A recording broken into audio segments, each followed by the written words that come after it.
When working in care, things can go wrong.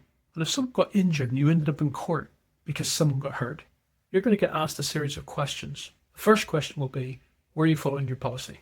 And providing you have a good grounding in that policy, you can move on.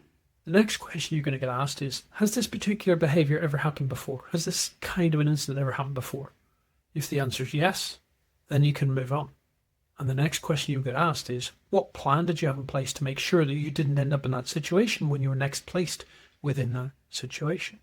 If you say you had a plan, then the last part of the flowchart is simply, were you following the plan? Because if the answer to all those things is yes, you're protected by your organisation. When you look at policy before, plan, follow, if we followed the yeses, there are no's for all of these things. The no's for were you not following your policy, were you not following the plan, and were you not actually following the plan, are all not a great place to be. The no about it hasn't happened before is a very important factor here.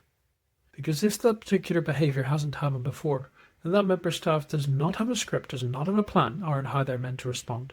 And they're meant to do the best they can under the circumstance, experience, knowledge, relationship they have with that individual. So if they know that individual likes ice cream, they should be trying an ice cream at that point, because it cannot be a reinforcer if the behaviour has never happened before. If you end up in court, one of the questions they're going to ask is, this doesn't look like ice cream. Didn't you try it? And if you say, no, I refuse to do that, then you're in a worse situation. That then leads to the conversation about, if the behaviour has happened before, we need to do a functional behavioural assessment and try and get a function-based plan together so the staff have a script to how to respond to that behaviour in the future.